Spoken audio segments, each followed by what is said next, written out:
Everyone, welcome back to my channel. आज का जो हमारा टॉपिक है वो है कार्डियोवैस्कुलर डिजीज़। ठीक है, आई होप आज का जो आपका एग्ज़ाम था वो सबका अच्छा हुआ होगा।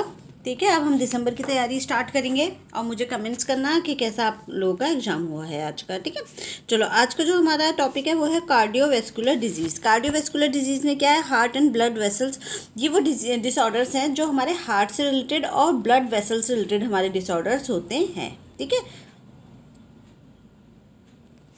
ठीक है, देखो यहाँ हमारा हार्ट है। ठीक है, ये हमारा क्या है, हार्ट है ये वाला। ठीक है, और इस हार्ट का जो स्ट्रक्चर है वो आपका मेन ये है। ठीक है, यहाँ क्या होती है, आपकी ब्लड की सप्लाई होती है। ठीक है, अब इसमें देखो आपका जो हार्ट है वो आपकी पूरी बॉडी से ब्लड ले रहा है और फिर बॉडी में ही वापस ब्लड क्या कर रहा है, सप्लाई कर रहा है। ठीक है, तो ये आपका हार्ट है। ये देखो इस तरीके से हार्ट की पूरी बॉडी को ये क्या करेगा, ब्लड लेगा भी और ब्लड के जैसे यहाँ से ब्लड आ रहा है और यहाँ से ब्लड सप्लाई भी हो रहा है पूरी बॉडी में। ठीक है, ये सब क्या है, आपके हार्ट के स्ट्रक्चर हैं। ठीक है, ये पूरा हार्ट है। आपको बहुत ज़्यादा हार्ट का स्ट्रक्चर देखना नहीं है, बस एक आइडिया हो जाना चाहिए कि हार्ट का मेन काम क्या है। ठीक है, तो हार्ट का ये काम है, आपको पता ही है, हार्ट बीट होती है आपके हम हार्ट में और वो आप उसे फील कर सकते हो। ठीक है, तो ये सब क्या है, हमारा हार्ट का ही आएगा। ठीक है, तो इसको बोलते हैं हम अब अगर कोई प्रॉब्लम हमारे हार्ट से रिलेटेड है, मतलब ये इस हार्ट में कोई प्रॉब्लम है या फिर आपकी जो ये वेन्स हैं, ठीक है, ये वेन्स और आर्टरीज जो हैं ये, ठीक है, वेन्स और आर्टरीज जो हैं इसके अंदर अगर सर्कुलेशन सही से ब्लड का नहीं हो पा रहा है तो उसको वो क्या हमारी किस में आएगी, वो आपकी कार्डियोवैस्कुलर डिजीज़ में आती है। ठीक है, तो अब हम देखें तो कार्डियोवैस्कुलर डिजीज़ क्या है, disorders of heart and blood vessels. ठीक है, ब्लड वेसल्स के और हार्ट के डिसऑर्डर्स। ठीक है, इसमें क्या होता है, आपका प्लेटलेट्स जो है एग्रीगेशन हो जाता है। प्लेटलेट्स एग्रीगेशन का मतलब क्या है, जो ये आपकी वेन्स थी जिसके अंदर से ब्लड की सप्लाई हो रही है, वेन्स या आर्टरीज, उसके अंदर क्या होगा, आपका फैट की लेयर जम जाएगी। ठीक है, इसको क्या बोलते हैं, प्लेटलेट्स एग्रीगेशन बोलते हैं। आप बहुत ज़्यादा फैट ले रहे हो, कोलेस्ट्रॉल अपनी डाइट में ले रहे हो, तो क्या होता है, फैट की लेयर जो है यहाँ पे जम जाती है आपकी वेन्स में। ठीक है, तो इससे क्या होगा, आपको ब्लड की सर्कुलेशन में दिक्कत होगी, क्योंकि बहुत ज़्यादा अगर फैट आपका यहाँ जम गया है तो आपका जो ब्लड है वो सही से बाहर एक तरफ से दूसरी तरफ नहीं जा पाएगा, सही से सर्कुलेट नहीं हो पाएगा। ठीक है, तो मेन प्रॉब्लम आपकी होती है ये प्लेटलेट्स एग्रीगेशन वाला जो है आपके एग्जाम में आया हुआ है, इसीलिए इसके ऊपर स्टार बना रखा है मैंने। ठीक है, तो उन्होंने पूछा था कार्डियोवैस्कुलर डिजीज से क्या रिलेटेड है, तो प्लेटलेट्स एग्रीगेशन, प्लेटलेट्स से भी हम आगे पढ़ेंगे है क्या। ठीक है, फिर है हमारा इसमें आप कितने तरह के हमारे पास हार्ट डिजीज़ होती है। एक है coronary heart disease, cerebrovascular heart disease, peripheral arteries heart disease, rheumatic heart disease, congenital heart disease और deep veins thrombosis and pulmonary embolism. ठीक है, ये हमारी क्या है, ये सब हार्ट डिजीज़ के टाइप्स हैं। ठीक है, तो इतने तरह के हमारे हार्ट डिजीज़ होते हैं। तो इसमें सबसे पहला हम क्या पढ़ेंगे, coronary heart disease. Coronary heart disease में क्या है, आपका जो हमारे जो ब्लड में है दो तरह की एक तरीके से वेन्स और आर्टरीज पाई जाती हैं। ठीक है, उसमें दो तरह की ऐसी नस पाई जाती है जिन्हें हम बोलते हैं वेन्स और आर्टरीज। ठीक है, आर्टरीज का काम क्या होता है, जो हमारे आर्टरीज पाई जाती हैं, आर्टरीज का काम क्या होता है, ये करता है ऑक्सीजन की सप्लाई कर, जो आपका हार्ट है उसमें से ऑक्सीजन रिच ब्लड लेकर के पूरी बॉडी में फैलाता है। ठीक है, ऑक्सीजन रिच ब्लड लेकर के क्या करता है, पूरी बॉडी में फैलाती हैं आर्टरीज। ठीक है, और वेन्स क्या होती हैं, वेन्स होती हैं हमारी, ये हमारा वेन्स होती हैं, ये है हमारा oxygen carry O2 poor blood towards the blood. ठीक है, जब हार्ट, ये हार्ट है, हार्ट की तरफ लेके जाएंगी ये, ठीक है, ब्लड को। ठीक है, और उस ब्लड में क्या होगा, ऑक्सीजन की कमी होगी। ठीक है, ऑक्सीजन लैक होगा। ठीक है, तो कम ऑक्सीजन वाले ब्लड को हार्ट की तरफ लेके जाता है हार्ट। और हार्ट क्या करता है, हार्ट आर्टरीज के थ्रू, जो आर्टरीज के थ्रू आपका ऑक्सीजन रिच ब्लड को बॉडी में सप्लाई करता है। ये आपका हार्ट है। ठीक है, इधर से आपकी जो वेन्स है वो लेके आएंगी ब्लड, कम ऑक्सीजन वाला ब्लड, और इधर से जो आर्टरीज हैं वो उस ब्लड को ऑक्सीजन रिच में कन्वर्ट जब हो जाएगा वो ब्लड, तो उसे क्या करेंगी, पूरी बॉडी में सप्लाई करेंगी। ठीक है, तो ये मेन काम आपका आर्टरीज और वेन्स जो हैं वो करती हैं। ठीक है, तो आर्टरीज का क्या है, अब यहाँ जो कोरोनरी हार्ट डिजीज़ है इसमें क्या होता है, आपका arteries of heart can not deliver enough oxygen rich blood to the heart, ठीक है। तो ये जो आर्टरीज ऑफ हार्ट जो है ये आपका, इसमें क्या प्रॉब्लम होती है कि जो आपके हार्ट की जो आर्टरीज हैं वो ऑक्सीजन रिच ब्लड को हार्ट के अंदर डिलीवर नहीं कर पाती हैं, ठीक है। तो जो उनका काम था कि ऑक्सीजन रिच ब्लड को हार्ट के अंदर डिलीवर करना, वो नहीं कर पाती हैं। तो यही क्या कहलाता है, कोरोनरी हार्ट डिजीज़ कहलाता है। अब ऑक्सीजन रिच ब्लड नहीं होगा तो हार्ट की सेल्स को ऑक्सीजन नहीं मिलेगी, जिसके चलते क्या होगा, हार्ट जो है आपका काम करना बंद कर देगा, ठीक है। आर्टरी जो है वो ब्लड सप्लाई टू हार्ट, ठीक है। आर्टरीज का काम क्या है, ब्लड सप्लाई करना हार्ट को भी और बॉडी को भी। ब्लॉकेज ऑफ कोरोनरी, अब जो हमारी कोरोनरी यानी कि जो हमारी आर्टरीज हैं इनके अंदर क्या हो गया है, किसी तरीके से ब्लड ब्लॉकेज हो गया है, तो इससे क्या होगा, disturb supply of oxygen in heart. इससे क्या होगा, आपका जो ऑक्सीजन की जो सप्लाई है हार्ट में वो डिस्टर्ब हो जाएगी, ठीक है। तो सिंपल सी बात है, अगर आपके जो कोरोनरी जो आपकी आर्टरीज हैं उसके अंदर अगर आपका किसी भी तरीके से ब्लॉकेज हो जाता है, जिसके चलते जो है ब्लड की सप्लाई सही से नहीं आ पाती है, तो उसको क्या बोलते हैं, कोरोनरी हार्ट डिजीज़ बोलते हैं, ठीक है। फिर नेक्स्ट है आपका सेरेब्रोवैस्कुलर डिजीज़, ठीक है। इसमें क्या होता है, सेरेब्रोवैस्कुलर डिजीज़ में इसमें आपका जो blockage on veins for the brain supply, ठीक है, जो आपके ब्रेन में जो वेन्स ब्लड की सप्लाई कर रही थी उसमें ब्लॉकेज आ जाता है, उसमें फैट इकट्ठा हो जाएगा, ठीक है। ज़्यादा आप फैट खाते हो, कोलेस्ट्रॉल ज़्यादा खाते हो, तो वो क्या होता है, आपके नसों में जमा हो जाता है, ठीक है। वो जमा होने के बाद क्या होगा, वो आपके ऑक्सीजन, ब्रेन की जो ऑक्सीजन की जो सप्लाई है उसको कम कर देगा। क्यों? क्योंकि जो आपकी वेन्स है इसमें दोनों तरफ अगर बहुत सारा फैट जमा हो गया तो इसमें से ब्लड जो है वो अच्छे से एक जगह से दूसरी जगह नहीं जा पाएगा, तो ब्लड की जो सप्लाई है वो सही नहीं होगी। Blockage on veins for brain supply, ठीक है, ब्रेन सप्लाई नहीं हो पाएगी ऑक्सीजन की, ठीक है, ब्लड की ब्रेन में सप्लाई नहीं हो पाएगी, और फैट डिपोजिशन यहाँ पे हो जाता है, जिसके कारण ब्रेन की सप्लाई नहीं हो पाती है, और हमारे जो ब्रेन है उसमें ऑक्सीजन की क्या हो जाएगी, कमी हो जाएगी, ठीक है। ठीक है, फिर है पेरिफेरल आर्टेरियल डिजीज। इसमें आर्म्स और लेग्स में ब्लड सप्लाई करने वाली वेसल्स में ब्लॉकेज होने लगता है, ठीक है, उसमें दिक्कत आती है। जो आपके आर्म्स को और लेग्स को ब्लड सप्लाई करती हैं वेसल्स, उनमें दिक्कत आ जाती है, ठीक है। इसके बाद नेक्स्ट है आपका हार्ट मसल्स एंड, इसके बाद है रियोमेट्रिक हार्ट डिजीज़, ठीक है। हार्ट मसल्स एंड हार्ट का जो वॉल्व्स है उनमें डैमेज हो जाता है। जो हार्ट के अंदर की मसल्स हैं, ठीक है, हार्ट के अंदर के पार्ट्स हैं, एक तो उसके अंदर मसल्स होती है और वॉल्व्स होते हैं, तो ये क्या हो जाते हैं, ये अंदर पार्ट्स होते हैं हार्ट के, ठीक है, तो ये डैमेज हो जाते हैं, ठीक है। किसके कारण, एक फीवर आता है रियोमेटिक फीवर, ठीक है, रियोमेटिक फीवर के कारण वो जो हार्ट की जो मसल्स हैं वो डैमेज हो जाते हैं। और ये फीवर किसके कारण आता है, स्ट्रेप्टोकोकल बैक्टीरिया के कारण आता है, ठीक है। किसके कारण आता है, स्ट्रेप्टोकोकल बैक्टीरिया के कारण आता है, ठीक है। डैमेज हार्ट मसल्स, जिसके कारण क्या होता है, आपके हार्ट की जो मसल्स हैं वो डैमेज हो जाएंगे, और इससे अगर हार्ट की मसल डैमेज होगी तो वो पंप नहीं कर पाएंगे, ठीक है। पंप नहीं कर पाएगा क्योंकि ब्लड पंप करके क्या करता है, हार्ट पूरी बॉडी में फोर्सफुली उस ब्लड को एकदम पहुँचाता है, ठीक है। तो अब अगर ब्लड पंप अच्छे से नहीं कर पाएगा हार्ट आपका, तो इससे क्या होगा, आपकी जो मसल्स हैं वो वीक मसल्स हो जाएंगी और वीक पंपिंग होगी, क्योंकि यहाँ पे वीक मसल्स होगी ना, रियोमेटिक फीवर के चलते आपकी जो हार्ट की जो मसल्स हैं वो कमज़ोर हो गई हैं। अब वो कमज़ोर हो गई हैं तो वो क्या करेंगी, आपके जो ब्लड को है वो तेज़ी से फेंक नहीं पाएंगी, बॉडी में ब्लड को पंप नहीं कर पाएंगी, ठीक है।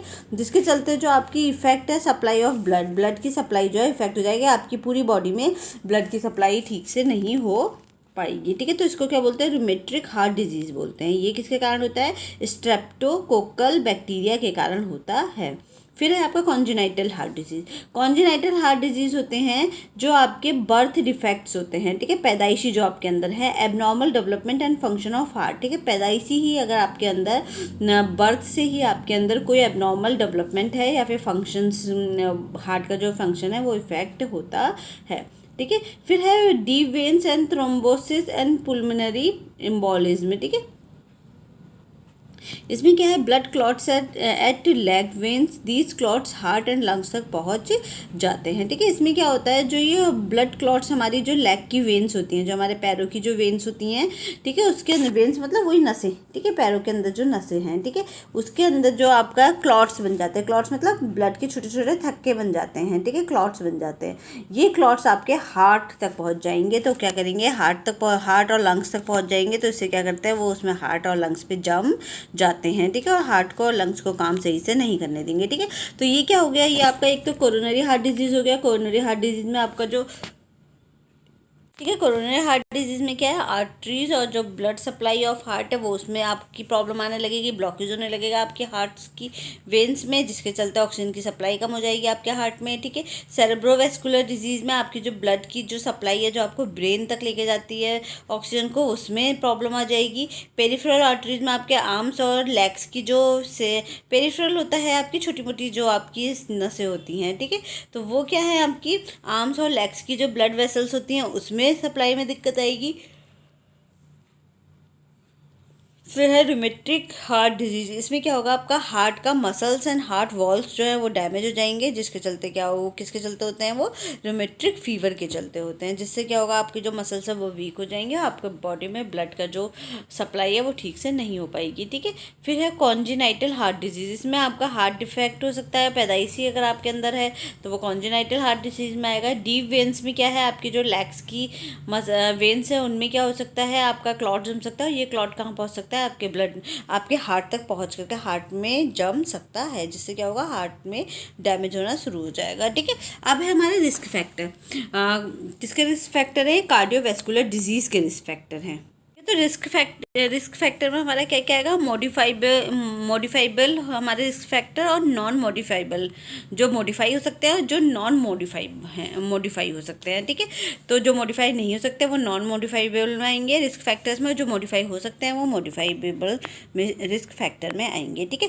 तो जो मॉडिफाई हो सकते हैं उनमें हमारे क्या है, कैन मॉडिफाई मतलब जिनमें सुधार हो सकता है, कैन भी कंट्रोल, जिन्हें हम कंट्रोल कर सकते हैं।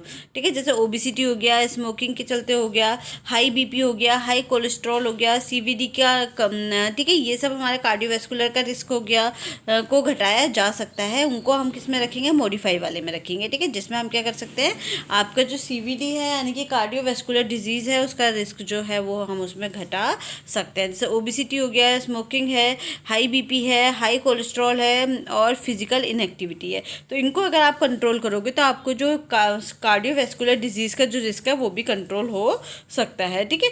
तो ये तो आपका कंट्रोल हो सकता है अगर आपने अपने मोटापे को कंट्रोल कर लिया, आपने जो अल्कोहल है, स्मोकिंग नहीं किया। ठीक है। हाई कोलेस्ट्रॉल जो है वो आप अपनी डाइट में कम ले रहे हो, फिजिकली एक्टिव होने लग गए हो, तो इसके चलते क्या होगा, आप जो कार्डियोवैस्कुलर रिस्क है उसको घटा सकते हो और उनको कंट्रोल कर सकते हो। ठीक है। तो ये जो आपके लाइफ स्टाइल से रिलेटेड जितना है। ठीक है। फिर दूसरा है नॉन मॉडिफाई में क्या आएगा, आपका कैन नॉट बी कंट्रोल। इनको हम कंट्रोल नहीं कर सकते, जैसे हेरिडिटी हो गया, एज हो गया और जेंडर हो गया। ठीक है। जैसे कि कुछ बीमारियां जेंडर के कारण होती है कि आप फीमेल हो तो फीमेल के बाद क्या हो, फीमेल में ये बॉडी में चेंजेस आएंगे तो ये बीमारी होने के चांसेस हैं, ये रिस्क फैक्टर हो सकते हैं। ठीक है। तो ये क्या है, हेरिडिटरी है। अगर जीन्स में ही प्रॉब्लम है कि 60 ईयर में आपके घर में सबको ही कार्डियोवैस्कुलर डिजीज हो जाती है, तो आपको भी होने के चांसेस हैं। ठीक है। जेंडर, एज के साथ साथ, जेंडर के साथ साथ और हेरिडिटी के साथ साथ, तो इनको हम मॉडिफाई नहीं कर सकते हैं।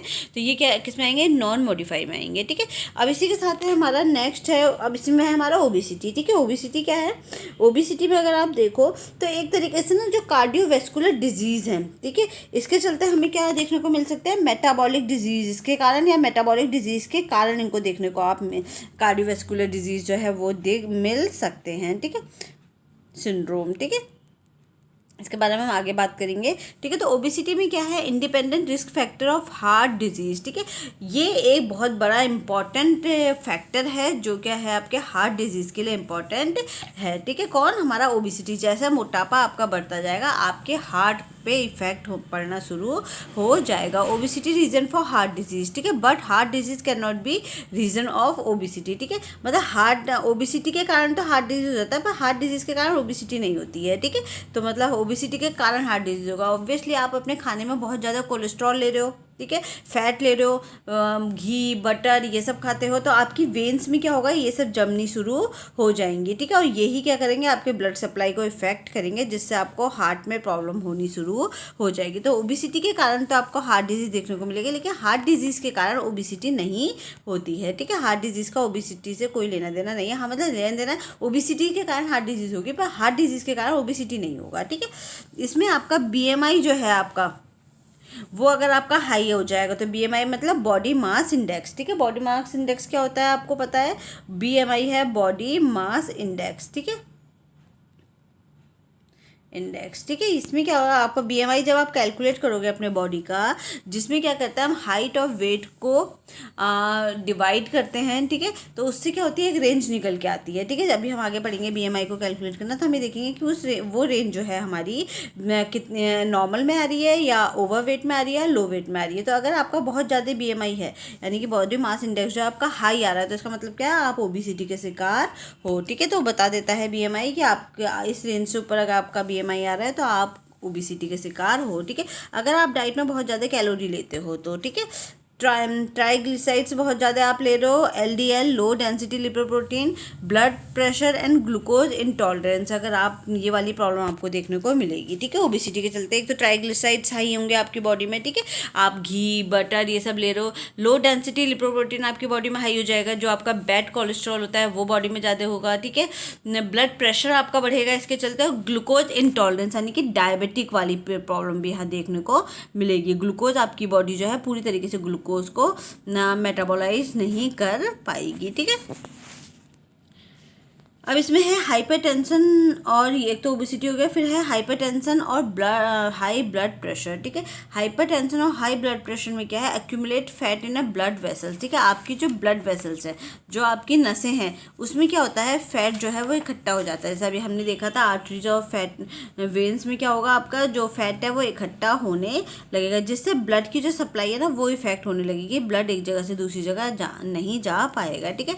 ब्लड, और इससे क्या होगा, जो आपका हार्ट है उसको बहुत फोर्सफुली पंप करना पड़ेगा आपके ब्लड को, ताकि ब्लड जो है ये ब्लॉकेज से बाहर निकल सके, ठीक है। तो ये देखने को मिलेगा accumulate fat in a blood vessels, ठीक है। ब्लड वेसल्स के अंदर क्या होगा, आपका फैट जो है वो एक्यूमुलेट हो जाएगा, ठीक है।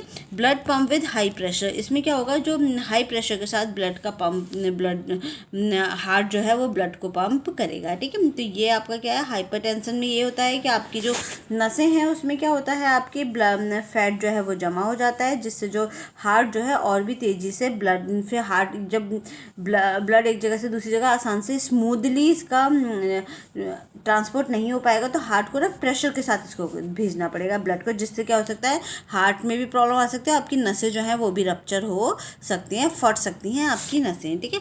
तो ये हमारा हाइपरटेंशन है। फिर डायबिटीज़ क्या है, टिश्यू डैमेज बाय हाइपरग्लाइसीमिया, आपकी बॉडी में बहुत ज़्यादा ब्लड ग्लूकोज घूम रहा है, जो हम डायबिटीज़ वाले में देखा था ना कि ब्लड ग्लूकोज बहुत ज़्यादा घूम रहा है, कंट्रोल ही नहीं हो पा रहा है ब्लड ग्लूकोज, तो वो क्या करेगा, वो इधर उधर जमा होना शुरू हो जाएगा, जिससे क्या होगा, आपकी जो टिश्यूज़ हैं वो डैमेज होना शुरू हो जाएंगे, यानी कि हाइपरग्लाइसीमिया वाली कंडीशन जो हमने डायबिटीज़ में पढ़ी थी, ठीक है। हाइपरग्लाइसीमिया मतलब ग्लूकोज का लेवल बॉडी में जितना होना चाहिए उससे ज़्यादा हमारी बॉडी में घूम रहा है। तो हाइपरग्लाइसीमिया के चलते क्या होगा, टिश्यू डैमेज होने लगेंगे। इसमें कार्डियोमायोपैथी, ठीक है, इसके चलते क्या होगा, कार्डियोमायोपैथी होने की प्रॉब्लम देखने को मिलेगी। ये क्या है, हार्ट मसल्स वीकनेस है, ठीक है। हार्ट की जो मसल्स हैं वो वीक हो जाती हैं डायबिटीज़ के कारण भी, ठीक है। तो डायबिटीज़ के कारण हार्ट की मसल्स भी वीक होने लगेंगी, ठीक है। लैक ऑफ फिजिकल एक्टिविटी, ये रिस्क फैक्टर हैं सारे, ठीक है। आपका रिस्क फैक्टर ओबेसिटी हो गया, hypertension and high blood pressure हो गया आपका, जब ठीक है, इसके ये है डायबिटीज़ है। फिर आपका लैक ऑफ फिजिकल एक्टिविटीज़ है, आप बिल्कुल सेडेंट्री वर्क में काम कर रहे हो, एक्सरसाइज नहीं करते हो, वॉक भी नहीं करते हो, पूरे दिन आपकी टेबल चेयर वाली जॉब है, तो इससे भी क्या होगा, आपको हार्ट वाली प्रॉब्लम देखने को मिलेगी। एज है, विद एज के साथ आपकी जो कार्डियोवैस्कुलर जो डिजीज़ है वो भी बढ़ने के चांसेस होते हैं, रिस्क बढ़ने लगता है, ठीक है। अगर आप बहुत ज़्यादा स्मोकिंग कर रहे हो और तंबाकू लेते हो, टैबको लेते हो, तो आपका जो निकोटीन है और जो कार्बन मोनोऑक्साइड्स है और उसके अलावा और भी जो पॉल्यूटेंट्स होते हैं, पॉल्यूशन वाले, ये आपकी जो कोरोनरी आर्टरीजों को नैरो कर देते हैं, ठीक है, सुकोड़ देते हैं, ठीक है। ये जो आर्टरीज है क्या हो जाएगी, ये नैरो होने लगेंगी, ठीक है, जिसके चलते फिर ब्लड वेसल जो है वो कम हो, ब्लड फ्लो जो है वो कम होने लगेगा, ठीक है। तो ये आपका तंबाकू के यूज़ से होता है। इसके बाद है आपका, फिर आपका प्लाज्मा फाइब्रिनोजन लिपोप्रोटीन। अब इसमें क्या होता है ना, प्लाज्मा फाइब्रिनोजन एंड लिपोप्रोटीन, ये हमारा देखो क्या क्या है हमारी बॉडी में। एक तो नॉर्मल केस है, आपके नॉर्मल केस में क्या क्या स्टेप्स आते हैं, एक हाइपर लिपिडीमिया बॉडी में, ठीक है। तो जो नॉर्मल केस है, नॉर्मल केस में क्या होगा, आपका जो सीरम लिपोप्रोटीन ए है, ठीक है। वो क्या हो जाएगा आपका, इंक्रीज हो जाएगा deposition of plaques in blood vessel, ठीक है। ये अलग है, ये इसके साथ नहीं है। तो नॉर्मल केस में हमारा क्या होता है, ब्लड में इन फाइब्रिनोजन है हमारा ब्लड के अंदर, ठीक है। ब्लड के अंदर क्या होता है, फाइब्रिनोजन करके एक एलिमेंट्स होते हैं। जब भी आपको क्लॉटिंग एट चोट, ठीक है, इसका काम क्या होता है, जब भी आपको चोट लगेगी, ठीक है, तो वो क्या करते हैं, उस पर क्लॉटिंग करने का काम करते हैं। कौन, फाइब्रिनोजन, उसमें जाला बनाने का काम करते हैं, ठीक है। जैसे मान लो आपको चोट लगी, चोट से ब्लड बह रहा है, ठीक है, उसके ऊपर क्या करेगा, फाइब्रिनोजन जो है एक नेट की तरह जाला बना देगा, जिससे जो ब्लड है वो रुक जाएगा, ठीक है। तो क्लॉटिंग एट चोट का काम करता है। फाइब्रिनोजन का मेन काम ये होता है, जो ब्लड के अंदर घूम रहा होता है वो, ठीक है। अब क्लॉटिंग एट चोट, ठीक है, चोट में क्लॉटिंग होगी। अब जो फाइब्रिनोजन है वो फाइबर बनाकर टिश्यू के ऊपर कोटिंग करता है, ठीक है। ब्लड, तो जिसके चलते क्या हो जाता है, ब्लड जो है वो निकलना बंद हो जाता है, ठीक है। आपको चोट लगी, आपकी टिश्यू डैमेज हुए, तो इसने क्या किया, फाइब्रिनोजन ने फाइबर बनाए, ठीक है, रेशे बनाए, और रेशे से क्या किया, आपकी जो टिश्यूज़ हैं उनके ऊपर क्या कर दी, कोटिंग कर दी, एक लेयर बना दी, ठीक है, जिससे क्या होगा, आपका जो ब्लड है वो निकलना बंद हो जाएगा। ये नॉर्मल बॉडी में होता है, ठीक है, हम सबकी बॉडी में यही होता है। लेकिन अगर आपकी बॉडी हाइपर लिपिडीमिया है, इसका मतलब क्या है, आपकी बॉडी में लिपिड की मात्रा जो है वो बहुत ज़्यादा बढ़ गई है, तो उस केस में क्या होगा आपका, उस केस में होगा आपका लिपिड आपकी बॉडी में बढ़ गया है, तो आपकी जो ये फाइब्रिनोजन वाला जो है ये इरेगुलर होने लगेगा, ठीक है।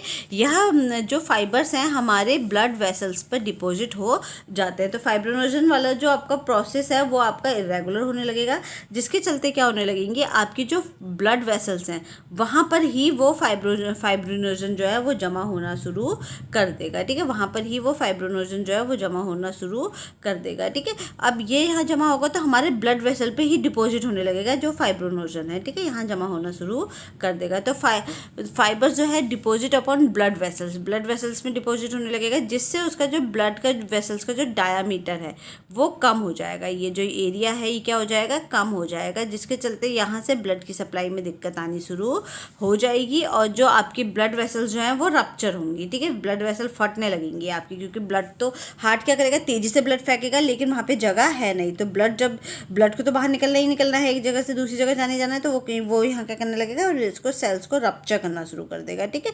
फिर यहाँ पे आप सेल्स फटेंगी, तो सेल्स फटने के चलते क्या होगा, आपकी जो फाइब्रिनोजन है वहाँ पे क्लॉटिंग बनाने का काम करना शुरू कर देगा, और यही क्लॉटिंग जो है आपके हार्ट के अंदर तक जा सकती है, और हार्ट के अंदर गई तो वो क्या करती है, हार्ट अटैक या ये वाली प्रॉब्लम दे सकती है, ठीक है। तो ये हमारा क्या है, इसका हाइपरलिपिडीमिया बॉडी का इफेक्ट है। हाइपरलिपिडीमिया मतलब लिपिड जो है वो हमारी बॉडी में बहुत ज़्यादा हो गया है, हम कोलेस्ट्रॉल जितना हमें लेना चाहिए था, फैट जो हमें लेना चाहिए था, हम उससे ज़्यादा ले रहे हैं। तो इससे क्या होगा, आपका जो बॉडी में लिपिड ज़्यादा है, फैट ज़्यादा है, तो आपका जो फाइब्रिनोजन है वो क्या हो जाएगा, इरेगुलर हो जाएगा, ठीक है। जब वो फाइब्रिनोजन जो है वो इरेगुलर होगा तो यहाँ फाइबर्स जो है हमारे ब्लड वेसल्स पे डिपॉजिट होने लगेंगे, फाइबर्स जो है वो हमारे ब्लड वेसल्स में डिपॉजिट होने लगेंगे, और फिर फाइबर्स जो है डिपॉजिट होंगे अपॉन ब्लड वेसल्स, ठीक है, ब्लड वेसल्स के ऊपर। इससे ब्लड का जो डायमीटर है वो ब्लड वेसल्स का जो डायमीटर है वो डिक्रीज हो जाएगा, और रप्चर वेसल्स और वेसल्स जो है वो आपकी फट जाएंगी, जिससे आपका फिर से क्लॉटिंग बनाएगा, कौन, फाइब्रिनोजन क्लॉट्स बनाएगा। क्लॉट्स बनाने का मतलब क्या है, वो उसको कोशिश करेगा कि ब्लड जो रप्चर हुई है आपकी ब्लड वेसल्स वो फटने के साथ आपको रिपेयर कर सके, ठीक है। तो उससे क्या होगा, वो क्लॉट बनाएगा, ये क्लॉट क्या होंगे, आपके हार्ट की तरफ बढ़ने लगेंगे, ठीक है, और आपके हार्ट के ऊपर जमा हो सकते हैं। तो इससे क्या होगा, आपको आगे जाकर हार्ट अटैक वाली प्रॉब्लम देखने को मिलेगी, ठीक है।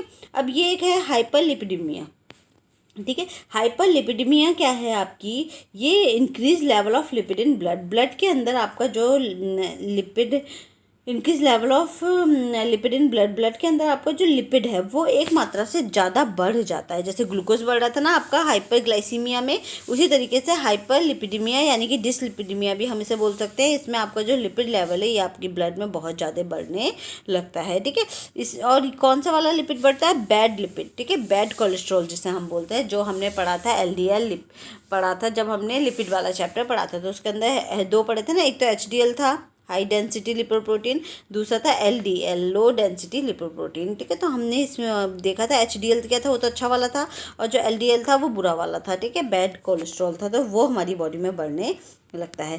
ये आपका कोई न्यूट्रिशनल डिफिशिएंसी डिसऑर्डर नहीं है, ये एग्जाम में आया हुआ है। उन्होंने 2 डिसऑर्डर दिए थे, जिसमें से पूछा था, उन्होंने कई सारे डिसऑर्डर दिए थे, उसमें पूछा था कौन से न्यूट्रिशनल डिफिशिएंसी, क्योंकि डिफिशिएंसी नहीं हो रही ना यहाँ पे, यहाँ तो अधिकता हो रही है, एक्सेस है हमारा, ठीक है। क्योंकि डिसलिपिडीमिया मतलब आपकी बॉडी में लिपिड की मात्रा बहुत ज़्यादा हो गई है, तो वो इम्बैलेंस हो गया है, ठीक है, फैट इम्बैलेंस हो गया। तो ये डिफिशिएंसी डिसऑर्डर नहीं है आपका डिसलिपिडीमिया, यहाँ पे ज़्यादा फैट खाने से हो रहा है, ठीक है। यहाँ पे किसी चीज़ की कमी नहीं है, बल्कि अधिकता के चलते ये वाली बीमारी हो रही है, ठीक है। दूसरा यहाँ क्या है, मेटाबॉलिक डिसऑर्डर भी आप इसे बोल सकते हो। मेटाबॉलिक डिसऑर्डर का मतलब क्या होता है, मेटाबॉलिक डिसऑर्डर का मतलब होता है कि आपकी बॉडी का मेटाबॉलिज्म सही से काम नहीं कर रहा है। मतलब मेटाबॉलिज्म का मतलब क्या है, मैंने जो भी खाया है वो अपने आखिरी रूप में टूट करके बॉडी से बाहर निकल जाए, ठीक है। बॉडी को या तो एनर्जी देने में ख़त्म हो जाए या फिर बॉडी से वेस्ट होकर बाहर निकल जाए, तो वो क्या है, हमारा मेटाबॉलिज्म होता है। लेकिन जब हम जो भी खाते हैं, या तो वो हम ज़्यादा ले रहे हैं या किसी कारणवश वो हमारी बॉडी में सही से यूटिलाइज नहीं हो पा रहा है, तो उसको क्या बोलते हैं, मेटाबॉलिक डिसऑर्डर बोलते हैं, ठीक है। जैसे हाइपरलिपिडीमिया भी क्या है, एक मेटाबॉलिक डिसऑर्डर है, क्योंकि जो लिपिड हमें क्या करना था, हमारे लिपिड जो है बॉडी में यूटिलाइज हो जाना चाहिए था, वो यूटिलाइज नहीं हो रहा है क्योंकि वो ज़्यादा है, तो वो बॉडी में घूम घूम के क्या हो रहा है, बॉडी में इकट्ठा हो जा रहा है, जिसके चलते हमारी बॉडी में अलग अलग पार्ट्स में दिक्कत आ रही है। सबसे ज़्यादा दिक्कत कहाँ आ रही है, कार्डियोवैस्कुलर डिजीज़ में ये दिक्कत देखने को मिल रही है, हार्ट में ये प्रॉब्लम देखने को मिल रही है, ठीक है। तो ये क्या है, ये आपका हाइपरलिपिडीमिया जो वाला प्रॉब्लम्स ये है, ठीक है। तो ये क्या है, एक मेटाबॉलिक सिंड्रोम है, ठीक है, मेटाबॉलिक डिसऑर्डर है। मेटाबॉलिक डिसऑर्डर में आपका डायबिटीज़ भी आता है, क्योंकि डायबिटीज़ में भी तो यही होता है ना, डायबिटीज़ यानी कि आपका, या एग्जाम में आते हैं कि मेटाबॉलिक सिंड्रोम में क्या क्या है। मेटाबॉलिक सिंड्रोम में सिंपल वही है, जो आपकी बॉडी में जो भी आप न्यूट्रिएंट्स ले रहे हो, ठीक है, वो अधिकता के कारण बॉडी में सही से उसका यूटिलाइजेशन नहीं हो पा रहा है, ठीक है। जैसे डायबिटीज़ में क्या होता है, जो ग्लूकोज है, अब आपका इंसुलिन नहीं बन रहा है, तो ग्लूकोज बॉडी में घूमता रहेगा, तो ग्लूकोज का जो मेटाबॉलिज्म हो जाना चाहिए था वो नहीं हो पा रहा है, ठीक है। इसको इंसुलिन रेसिस्टेंस भी बोलते हैं, ठीक है, इंसुलिन रेसिस्टेंस भी बोलते हैं इस बीमारी को, ठीक है। और इसके अलावा क्या बोलते हैं, एक और हाँ है हमारा हाइपरग्लाइसीमिया, हाइपरग्लाइसीमिया, ठीक है। तो ये भी क्या है आपका, जो डायबिटीज़ वाला हमने पढ़ा था हाइपरग्लाइसीमिया, ये भी क्या है आपका, ये एक तरीके का मेटाबॉलिक सिंड्रोम ही है, ठीक है। तो मेटाबॉलिक में हमारे कौन कौन सा आ गया, डिसलिपिडीमिया आ गया, ठीक है। मेटाबॉलिक में हमारे क्या है, एक तो डिसलिपिडीमिया आया, और दूसरा हमारा क्या आएगा, इंसुलिन रेसिस्टेंस यानी कि डायबिटीज़, और हाइपरग्लाइसीमिया, ठीक है। या सभी क्या है, डायबिटीज़ की ही अलग अलग फॉर्म है, ठीक है। तो ये क्या है, ये हमारा मेटाबॉलिक सिंड्रोम होता है। एग्जाम में आता है कि मेटाबॉलिक सिंड्रोम कौन कौन से हैं, ठीक है। तो ये क्या है, ये आपका न्यूट्रिशनल डिफिशिएंसी नहीं है, ये क्या है, ये मेटाबॉलिक सिंड्रोम है, ठीक है।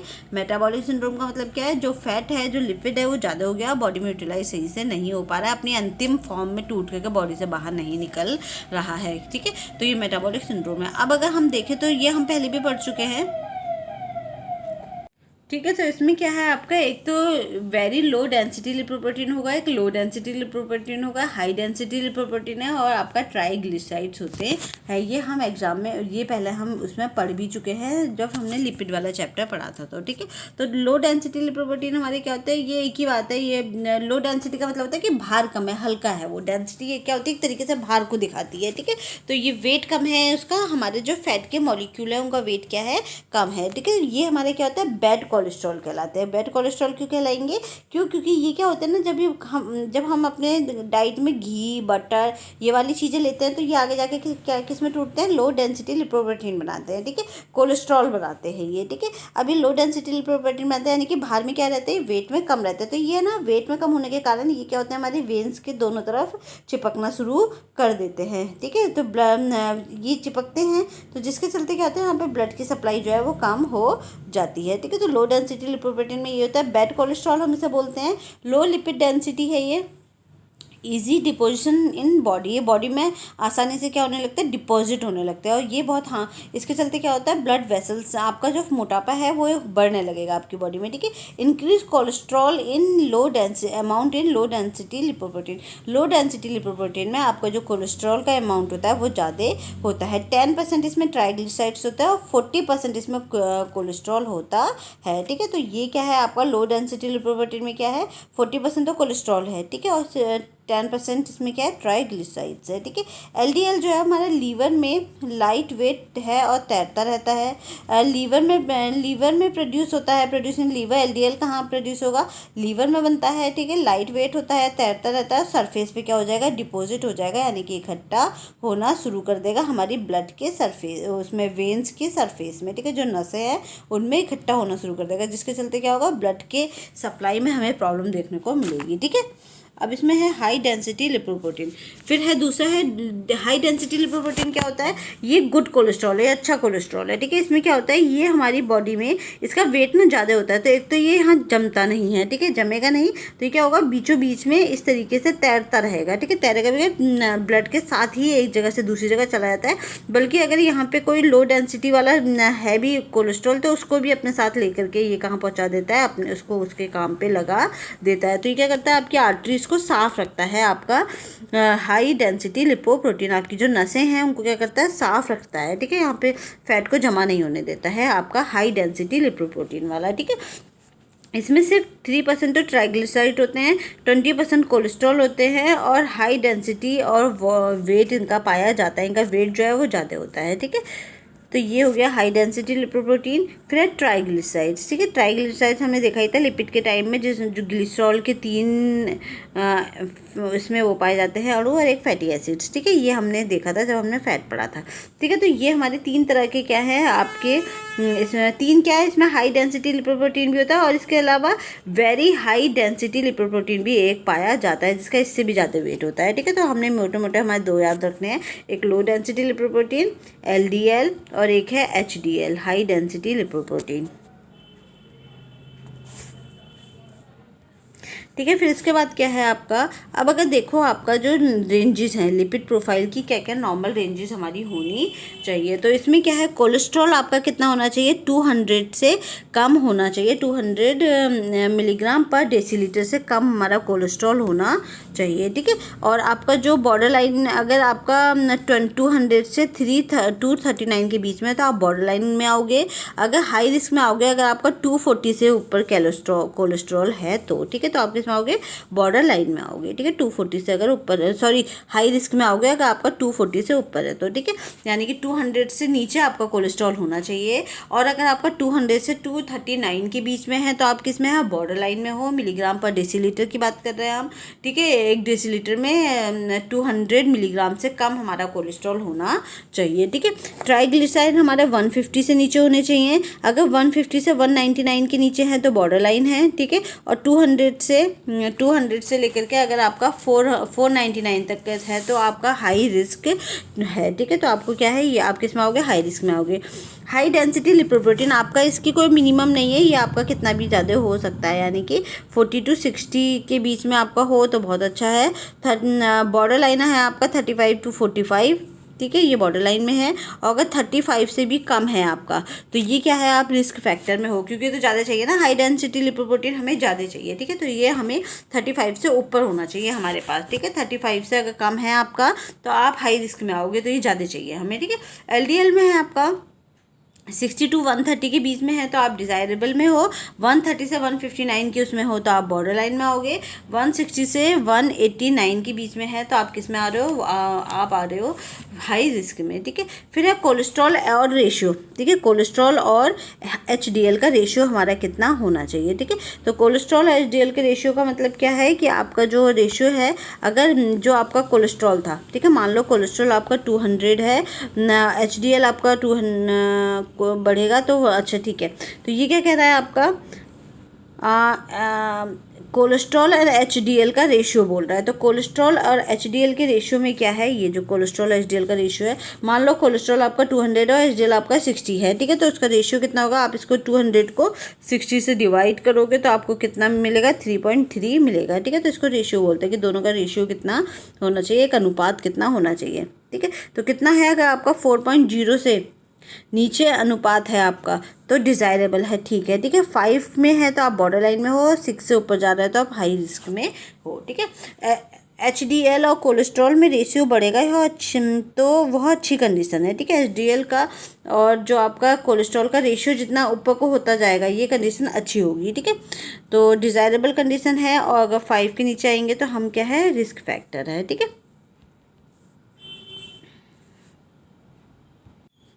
ठीक है, तो ये वाली जो लाइन है अभी इसको छोड़ देना है, ये शायद उल्टी लिख दी है, इसको बाद में बताऊंगी, ठीक है। बाकी आपको ये वाला समझ में आ गया ना।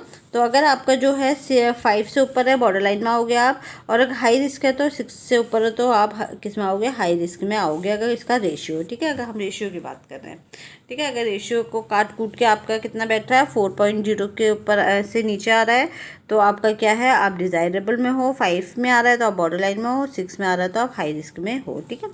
तो ये आपका क्या है, ये आपका डिसलिपिडीमिया में यानी कि हाइपरलिपिडीमिया में आएगा।